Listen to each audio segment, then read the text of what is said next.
van a tener una foto con él.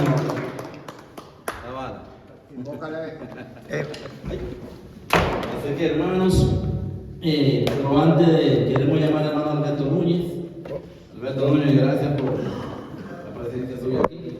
Vamos a ver que usted, a través de usted, el Señor le pueda hablar y pueda invocar al Espíritu Santo de Dios para que don Jaime. Espíritu Santo, te presento a este hermano Jaime. Ponle palabras sabias, palabras que cada uno podemos entender y llevarnos de este fin de año de Navidad a la casa, en este 2023, que ya termina. Ponle palabras que nosotros podemos entender a cada uno de nosotros. Te lo pedimos por el Espíritu Santo, Señor. Ven Espíritu Santo y pone todas las inteligencias que este hombre tiene, toda la sabiduría que él tiene, que pueda despertar esta noche y pasarlo a nosotros en ese tremendo tema que tiene de Mateo. Te lo pedimos por Jesucristo nuestro Señor. Amén. Gracias. Gracias. Gracias. El tema, reiterar el tema, es quién es Mateo y su evangelio. Si tú quieres. Jaime, ¿es todo suyo ahí? Sí.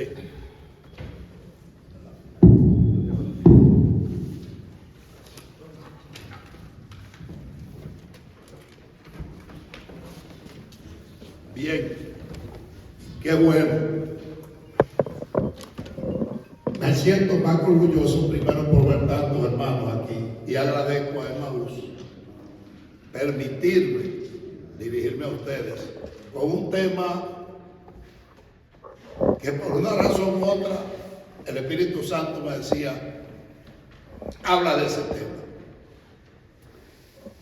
No es nuevo que yo digo que la mayoría de nosotros conocemos todos los peloteros de los Yankees, de los Mets, conocemos a Daddy Yankee, a Bugs Bunny, conocemos a Fernandito Villalona, conocemos a muchísimos los artistas y peloteros y futbolistas, pero muchos de nosotros no conocemos los peloteros que jugaron con Jesús.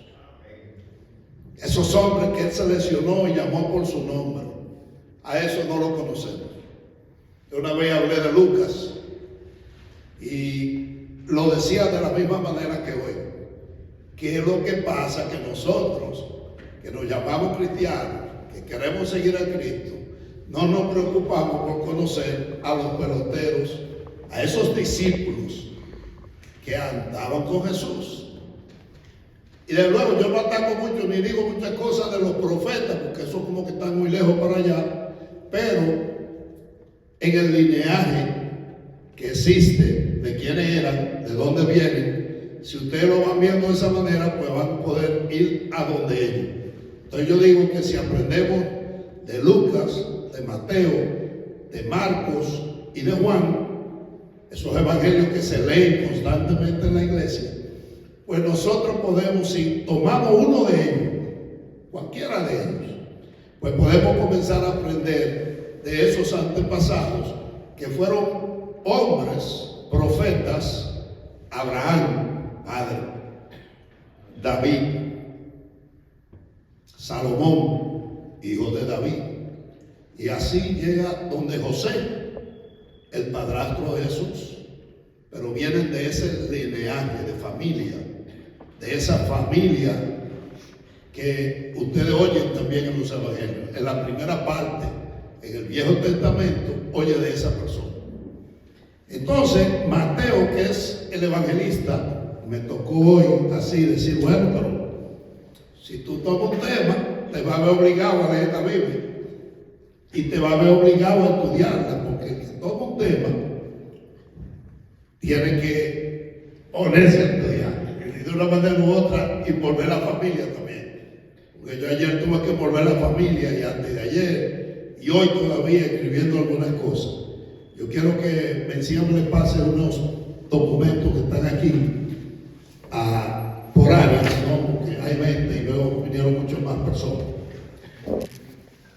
Mateo, y a mí me decía, bueno, pero habla de Mateo. Pero después me decía, mientras iba entrando en el tema, me decía, pero nada más no hablar de Mateo, uno de esos discípulos que Dios llamó.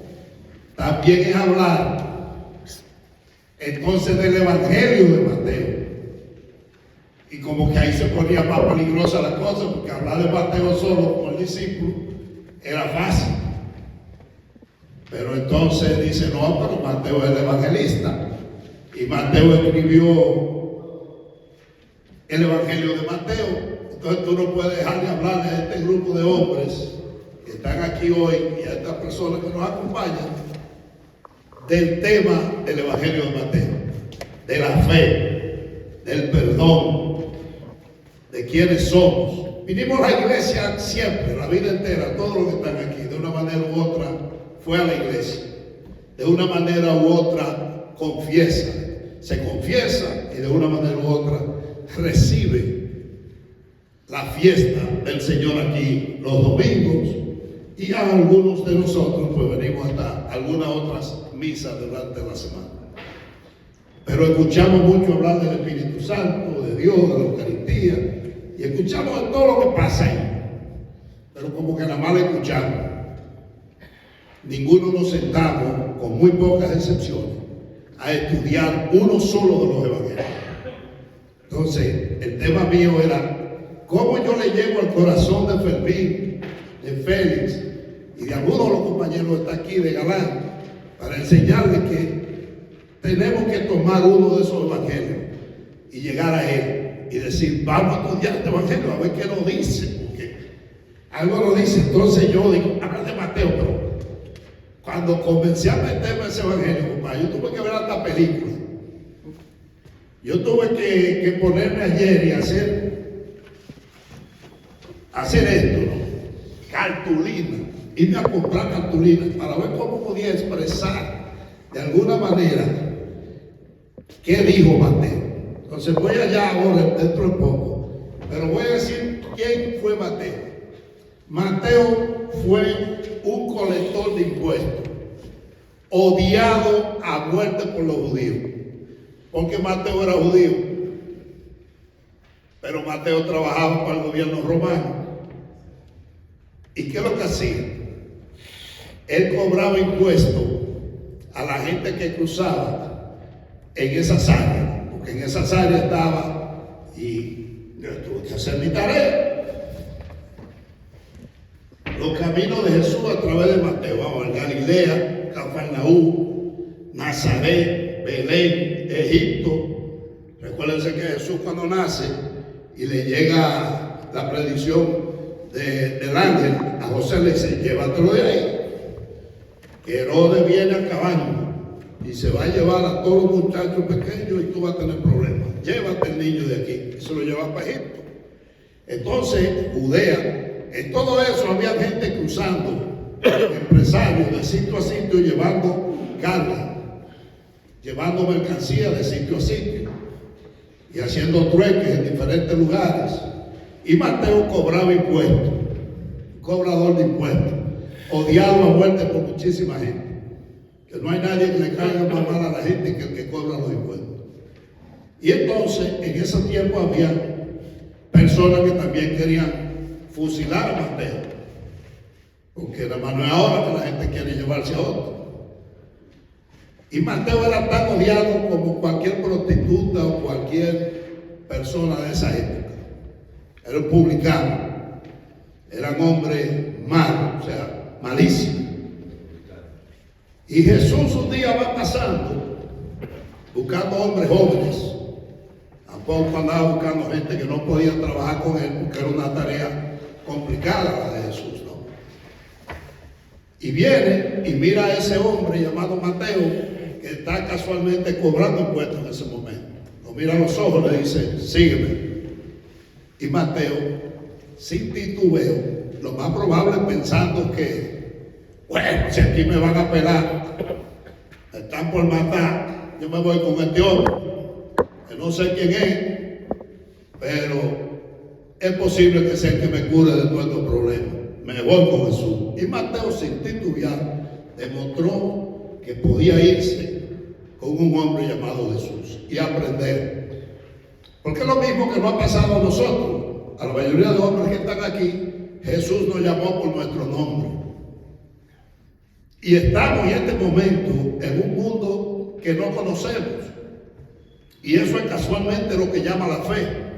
Entra en esa fe, cree en Dios, sígueme y no te preocupes, pide. Y no tengas temor ni miedo de andar en ese mundo que tú no conoces. Y yo te garantizo que te va bien.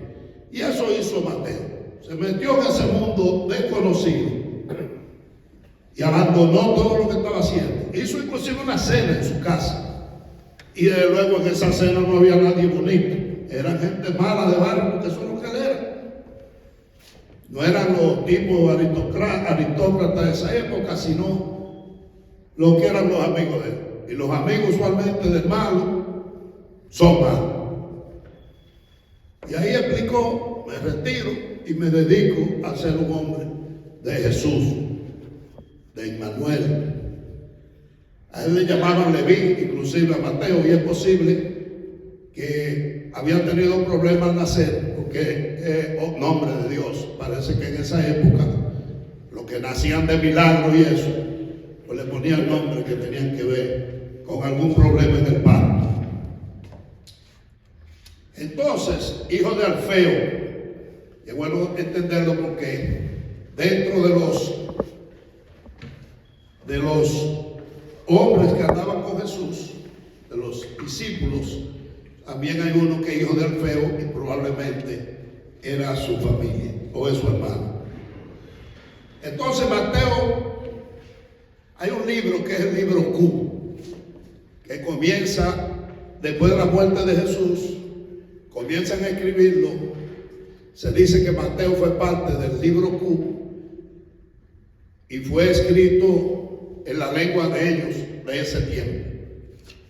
Y Mateo luego, 65 años más tarde, ya seguro a los 80 años, comienza a escribir, de 70 a 80 años, comienza a escribir lo que hoy conocemos en el Nuevo Testamento.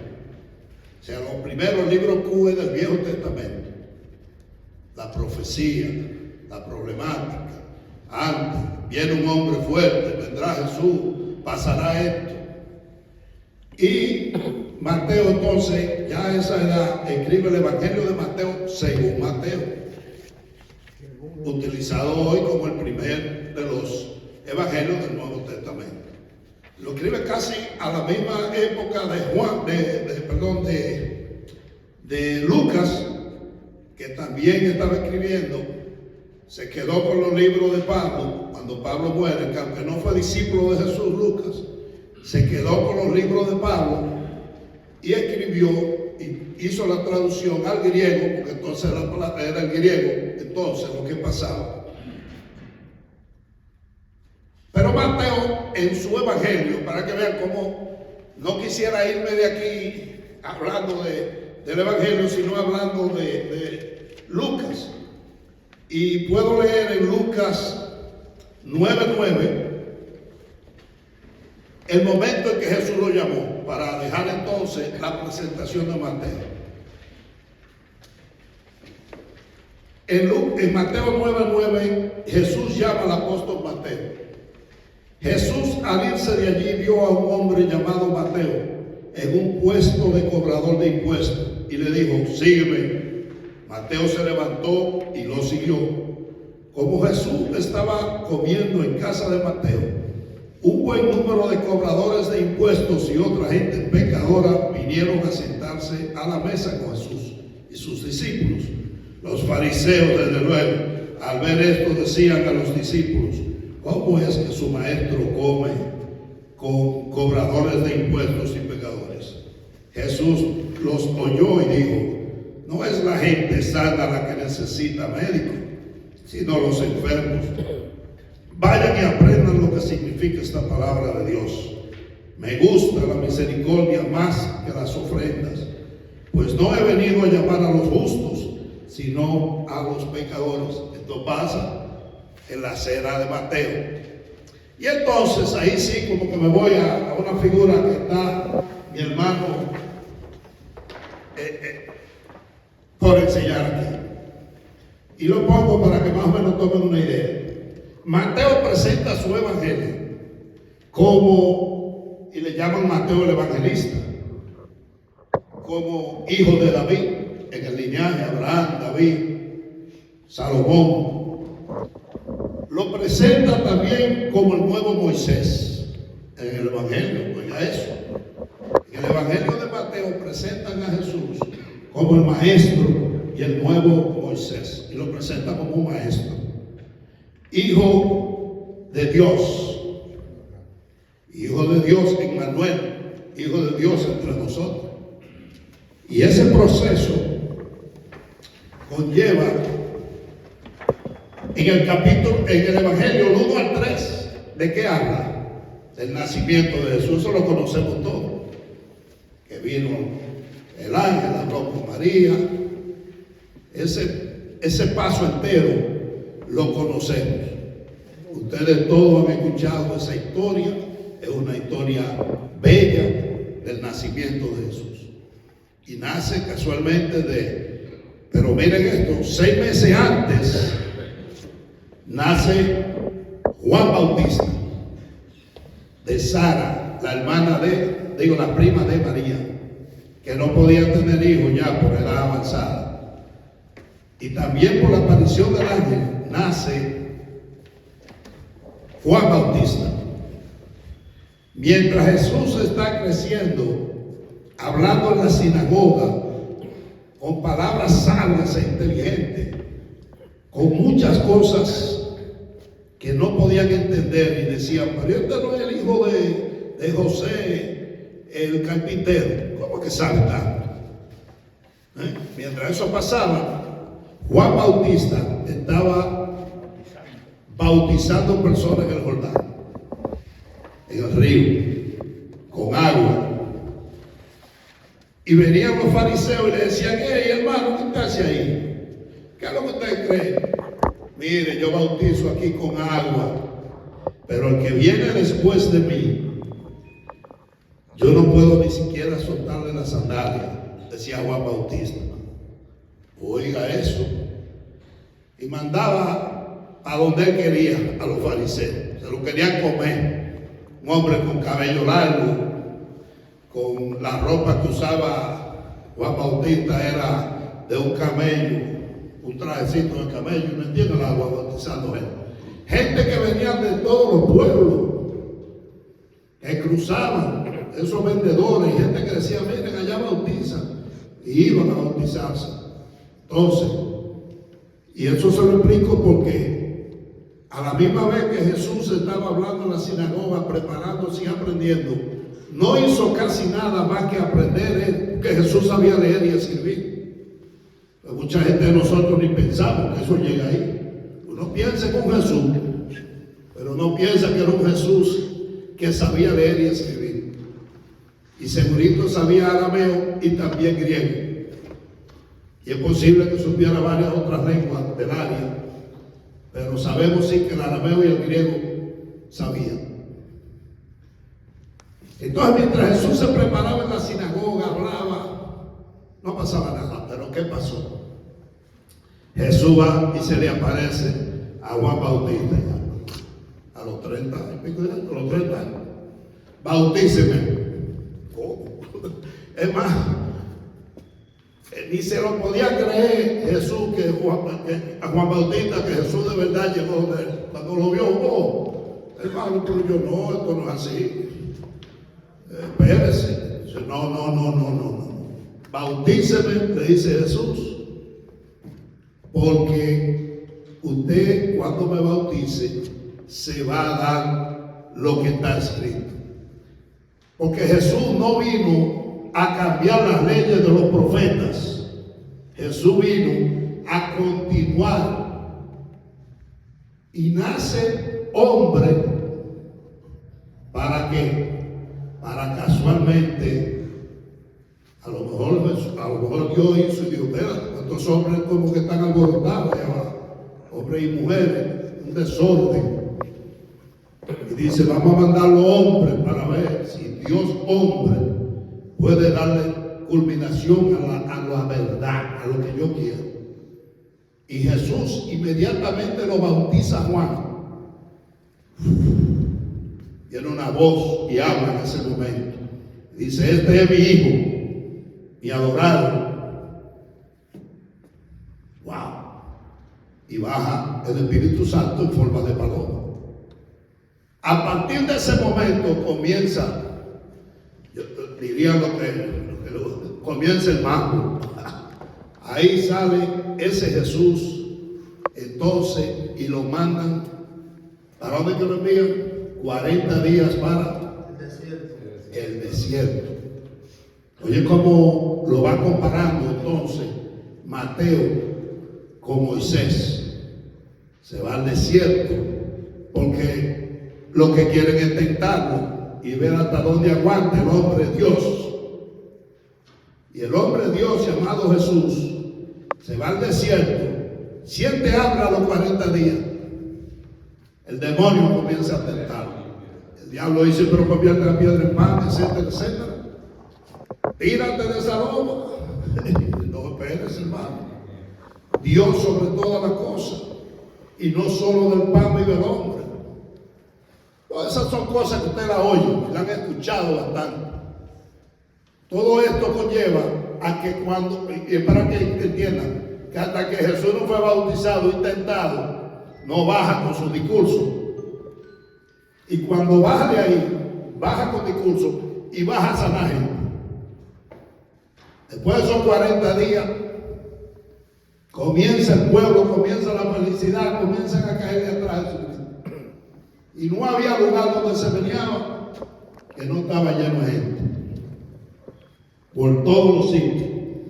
No importa que cruzara por la donde quiera que llegaba. ¿Sí o no? Y entonces Jesús, luego de esas tentaciones, vienen las bienaventuranzas. Muchedumbres siguen a Jesús. Felices los que tienen el espíritu del pobre, de ellos es el reino de los cielos. Y Jesús era un hombre contento. Que hay gente que cree que Jesús era un hombre como así, tritón, y no. Ese Jesús que presenta Mateo, lo presenta como un hombre de Dios, un hombre feliz, un hombre alegre, un hombre que es Dios. Por ende no puede ser un hombre triste. Por ende nosotros, cuando tenemos a Dios en nuestro corazón, no podemos ser gente tristes. Tenemos que ser hombre alegre. Y te presenta entonces Mateo a ese hombre deseoso de dar su alma, de seguir contento. Dejen que los niños vengan a mí. Jugaba con los apóstoles. Vengan, vámonos, se tiraba al piso. O sea, y niños, vengan, y gente, y sana gente, y cura gente. Esa curación lo llevaron a un momento que ya él solo no podía seguir curando gente. ¿Qué hizo? Lo que hizo con nosotros. Nos llamó por nuestro nombre. Juan José, lo necesito. Junior, te necesito. Entonces, cuando Jesús te llamó por tu nombre, lo que dijo es: ahí afuera hay un grupo de personas que necesitan ayuda de nosotros. Y que nosotros nos pusieron en un momento de nuestra vida para que repartamos. Inclusive hay una parábola ahí en el libro de Mateo que dice que le dio 10 monedas a uno, 8 monedas, 7 una y una moneda. Y al que le dieron una no hizo nada con ella, la enterró. En una de esas parábolas, lo que él está diciendo: si yo te llamé por tu nombre, entonces mira, hermano, usted tiene que poner a trabajar lo que yo le di. Y muchos de nosotros nos quedamos con la moneda y la enterramos. No hacemos nada. Esa parábola él decía: oye, si yo te llamé por tu nombre, es para que la uses. Entonces, Jesús llama a estos jóvenes, a sus discípulos, y los manda: ayuden. Salieron. Y más, tírense por ahí y lo van a atacar. No crean que ustedes no van a atacar, los discípulos. Oye, primero, Lo van a atacar a usted como discípulo también. Entonces, cuando lo mandan para allá, dicen, mira, viene, ¿qué pasó? Ayudamos muchísima gente. Ok, pero ahí matan a Juan Bautista. Ahí va, sí, ahora, ahí va una joven elegantísima, baila enfrente de Herodes. Mira como el Herodes, que cuando Jesucristo regresa de Nazaret, José con Jesucristo niño, cuando matan a Herodes. Sin embargo, ustedes van a ver otro Herodes cuando matan a Juan Bautista. Y pasaron muchos años, 30 y pico de años después de eso. Porque hay Herodes diferentes, porque lo van a ver en la Biblia y se van a decir, pero como dije yo, pues ya todo Herodes. Entonces, ese Herodes dice, ay, esta muchacha está muy bonita, yo no voy a dejar de él. Y ella le pide que le lleve la cabeza de Juan Bautista. Pues se la llevó. En plan, cuando Jesús ve que matan a Juan Bautista, se fue solo y se fue para Cafarnaúm. Pero qué va, ya su liderazgo era muy grande. Y en Cafarnaúm lo esperó una multitud de gente grandísima. Ahí vuelven los discípulos, ayudan, y hay unas personas para que vean la fe, porque ahí viene Jesucristo a explicar la fe entonces.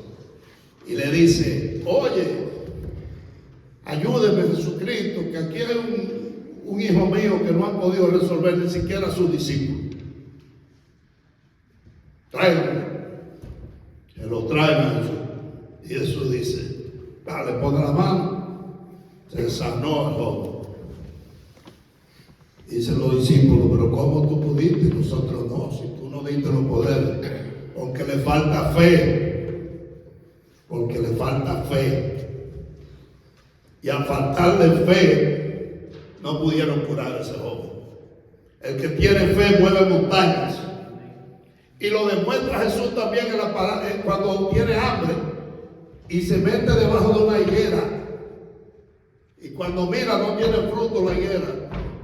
Dice, no parará más, jamás tendrá fruto. Se seca la mano. Dicen los discípulos, pero ¿y cómo tú hiciste eso? Todavía hombre de poca fe. Todavía después que matan a Jesucristo, todavía muchos de ellos no quieren.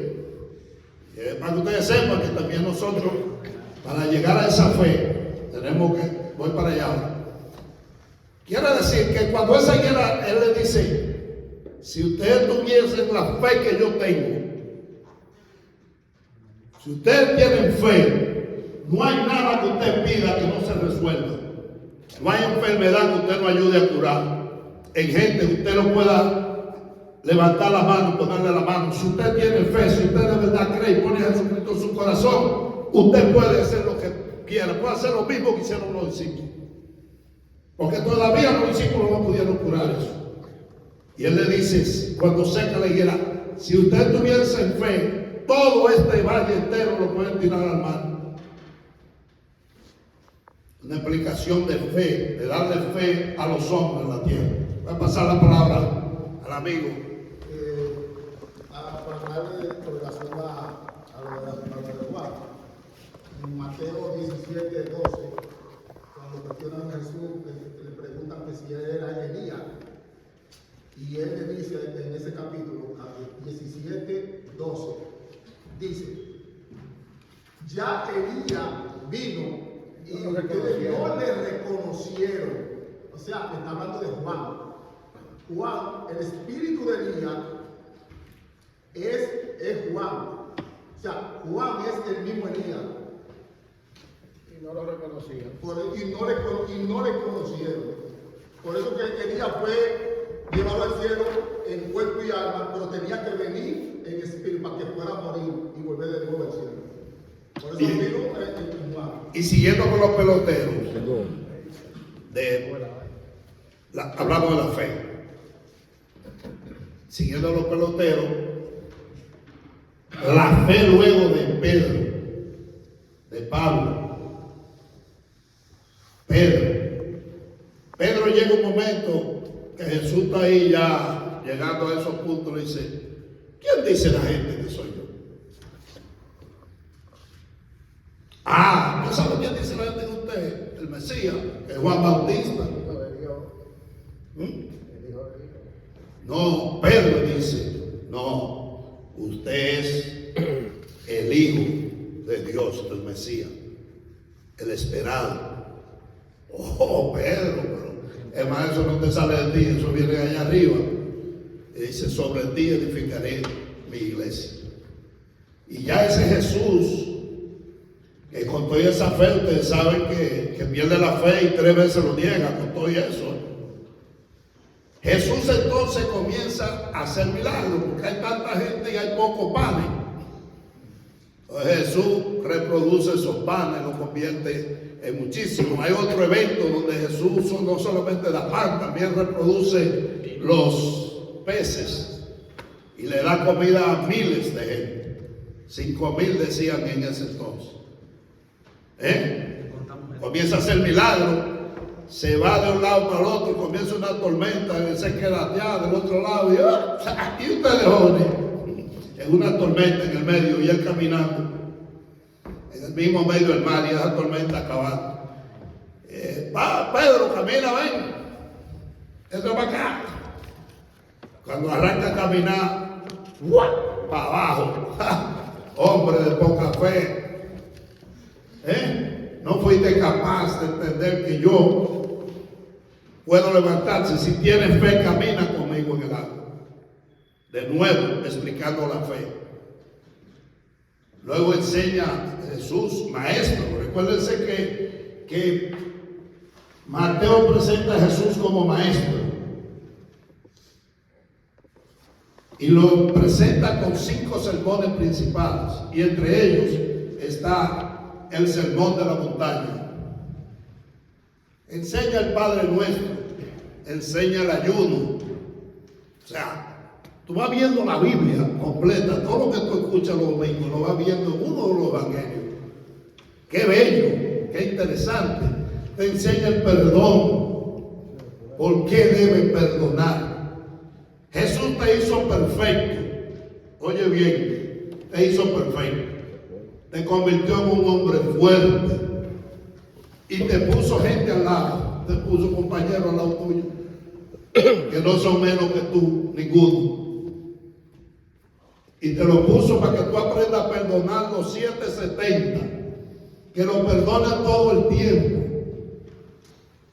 y que entienda que tiene que saber vivir con ese otro hombre que él también lo hizo perfecto. Y quiere que tú no solo tengas fe, sino que aprendas a perdonar. Eso lo enseña Mateo en su evangelio, porque fue lo que vieron de Jesús. Y cuando tú oyes a Jesús, a Lucas, Mateo, a Marcos, hablando de Jesús, pero tú oyes a esos hombres con historias un poco separadas, pero casi iguales. Cualquiera de los evangelios que tú tomes y los leas, yo te hice alguna base y te di una hojas ahí que están preparadas para eso. En Mateo 13:31, yo quiero leer Mateo 13:31. Ayúdame. 13:31. Y estoy casi terminando porque sé que mucha gente salieron de lugares de trabajo temprano. En Mateo 13:31, yo tengo algo que que abrí la Biblia y la cerré un día, porque yo creo mucho en esto. Aquí dice 13:31. Sí, le voy a comenzar aquí. El que no está conmigo está contra mí, y el que no recoge conmigo desparfara. Por eso yo les digo, se perdonará a los hombres cualquier pecado y cualquier insulto contra Dios. Oigan esto, pongan atención a esta parte. Mateo 13. Mateo 13. Mateo 13:31. 12:31. 12:31. Se perdonará a los hombres cualquier pecado y cualquier insulto contra Dios. contra el Espíritu. Pero calumniar al Espíritu Santo es cosa que no tendrá perdón. Santísimo. Yo abrí la Biblia y vi eso y la cerré de una vez. Espérate. Dice, al que calumnia al Hijo del Hombre se le perdonará. Al que calumnia a Jesús se le perdonará. Pero al que calumnia al Espíritu Santo no se le perdonará, ni en este mundo ni en el otro. Planten ustedes un árbol bueno y su fruto será bueno. Planten un árbol dañado y su fruto será malo. Porque el árbol se conoce por sus frutos. Raza de víboras, si ustedes son tan malos, ¿cómo pueden decir algo bueno? La boca siempre habla de lo que está lleno el corazón. Señores, ahorita invocó el hermano al Espíritu Santo con ese amor, con ese sentimiento. Y oiga como esas tres divinas personas. Y dice Jesús en la Biblia que respete. Primero hay que no jure nunca en vano tampoco. La Biblia Jesús te dice, no jure por nada. Ni por el cielo porque es el trono, ni por la tierra porque es la base que aguanta los pies de Jesús. Ni tampoco juren por ti, por tu cabeza, porque no es tuya. Ningún pelo y nada de eso es tuyo. No jure. Aprenda a ser un hombre serio. Tan serio que cuando usted dice sí es sí y cuando dice no es no. Muchos de nosotros a veces, piedad, no. Que aprendan a respetarlo a usted porque cuando usted dice sí es sí. Y todo esto está ahí en ese evangelio. No es un pensamiento mío, no es una creación mía. Dice alguien que yo escucho toda la mañana en la palabra, dice, oiga, si usted quiere pelear contra esto, pelee contra la Biblia. Porque lo que yo le estoy diciendo está ahí en la Biblia. Entonces, después viene la muerte, la resurrección. Jesús hablaba en parábola, ¿usted sabe por qué? Que mencionaba a Isaías. La razón por la cual Jesús hablaba en parábola, Isaías decía, es para que se cumpliera la profecía de Isaías, que decía, no van a escuchar lo que tú quieras que escuchen, ni van a hablar, oye, ni te van a entender lo que tú quieras que te entiendan. Con otras palabras, pero más o menos eso. Diciéndole, oye, habla de parábola a tu gente. Porque al fin del cabo es quien Jesús quiera que lo escuche, que lo va a entender. Esos hombres que hoy están sentados aquí, que son muchos, son los que van a entender porque se van a dejar guiar y van a poder entender la palabra. Los demás, tú les puedes hablar y se quedan por ahí. Tú ves que se van de esa misa los domingos como que no pasó nada.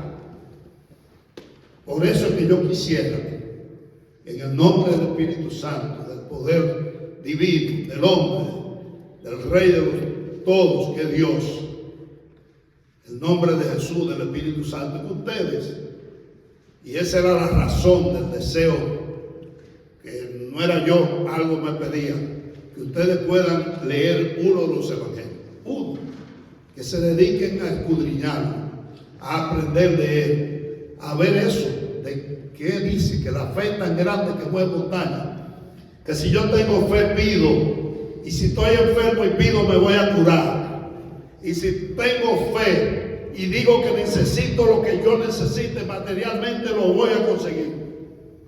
Porque si usted tiene fe, no hay nada que usted pida, dice el Evangelio. No hay nada que usted pida que usted no pueda conseguirlo. No es la casa de Félix. Félix pidió y consiguió su casa. ¿Sí o no? Porque el que tiene fe solo pide. Pero si usted no tiene fe, no hay nada que usted pida que se le dé. Y usted ve que su vida está toda alborotada. ¿Qué pasó? No puede estar feliz porque usted no tiene fe, porque usted está pidiendo a media. Pida con fe, no hay empleo, no hay nada que usted quiera que no lo va a conseguir. Entonces, aprenda a perdonar para que viva y conviva feliz con su alma.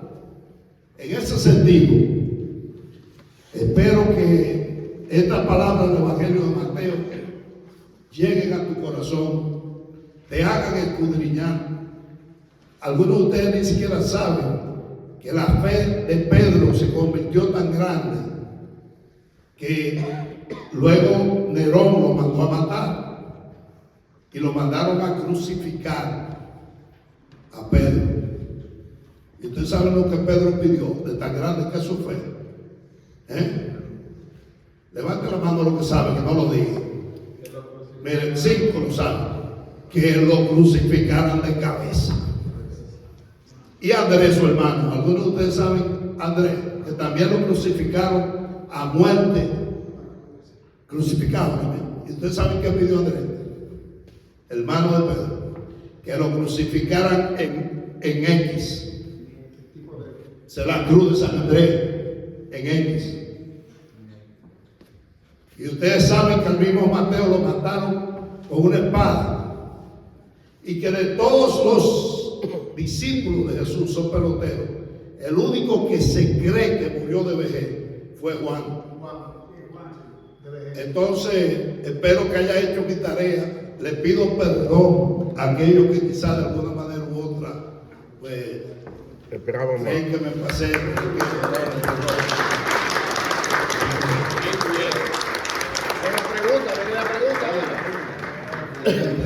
Viene la pregunta ahora. Dos preguntas. Dos preguntas.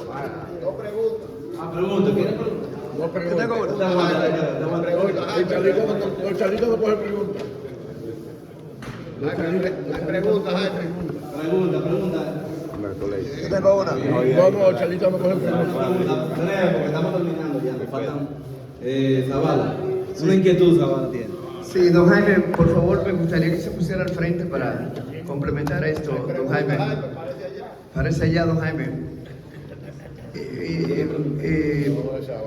Lo felicito, don Jaime, por esta gran oratoria. Realmente me quedé sorprendido y será histórica. Pero, ¿podría decirse que Mateo, basado en lo que usted hizo, era un promotor de la fe?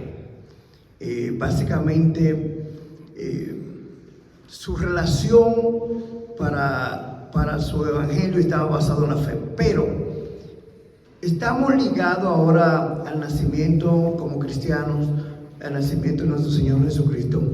¿Usted entiende que ahora mismo la fe de Mateo se puede trasladar en tiempo presente y poder apreciar realmente nuestras comunidades en el nacimiento de nuestro Señor Jesucristo?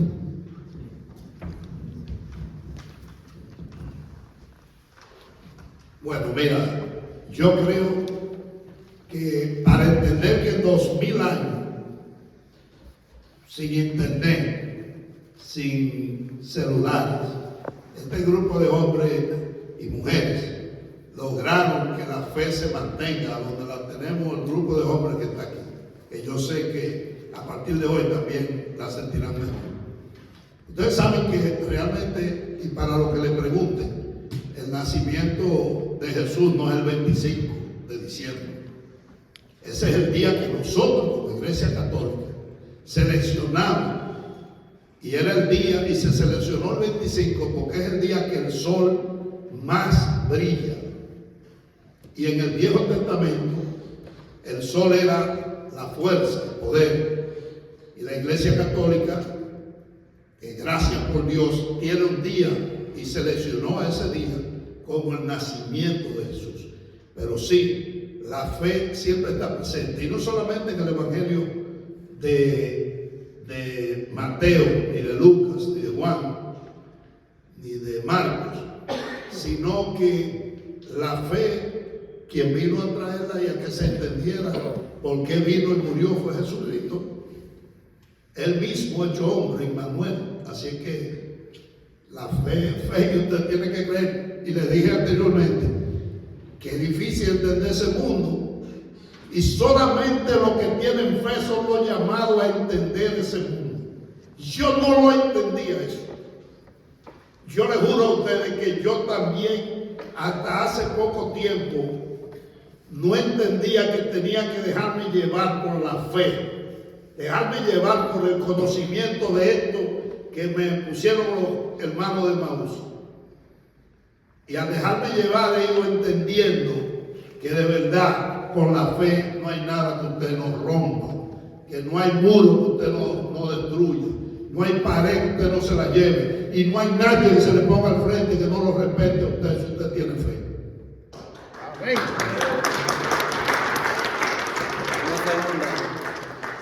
Juan. Una compañero. Uno, si lo trajeron a esta época, uno de los evangelios que habla más claro, por el hecho de que tuvo de allá con Jesús, era su médico de cabecera, y tuvo ahí también con María, y investigó más que los otros discípulos, que fue Lucas. Lucas fue el evangelio que habla más claro de todos los evangelios. Yo creía lo mismo hasta que leí Mateo. a Mateo. Mira porque Mateo también, igual que Lucas. Recuérdate que Lucas no fue discípulo directo. No. Lucas aprendió todo lo que aprendió de Pablo y después de Pedro también, pero más de Pablo. Perdón, sí, de Pablo, porque él andaba con Pablo y anduvo por Grecia, Roma y todos esos sitios con Pablo. Y por eso te dije también que heredó el libro de Pablo. Para concluir, Diego, de nuestra inquietud ya concluimos.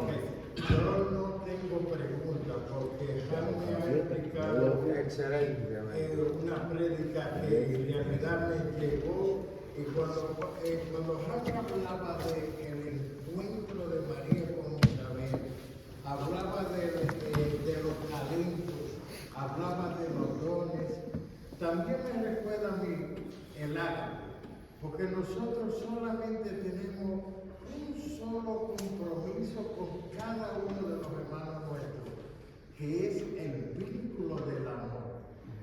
Cuando estábamos en el ágape, el hermano Heriberto y yo, hagamos una obra por obra y gracias de Dios la estamos haciendo. Y él me decía, oye, pero la gente está preguntando por tu teléfono porque no quiero dárselo. Y yo le dije, dáselo. ¿Tú sabes por qué? Porque de esos dones que hablaba Jaime, si tú tienes los dones que Dios te lo ha dado a ti, ¿por qué esconderlo? Vamos a llevárselo a nuestros hermanos, y por eso hablo del vínculo del amor que nosotros tenemos con cada uno de nuestros hermanos. Amén. Agradecer una vez más a nuestro hermano Vargas por la excelente charla sobre Mateo. Ese don que tiene Jaime lo ha puesto a disposición de todos nosotros. Realmente es un don de Dios. Jaime, te agradecemos nuevamente por tu disposición, por siempre estar presente cuando te recurrimos, cuando te llamamos. Y que Dios te siga bendiciendo a ti y tu familia. Hermano.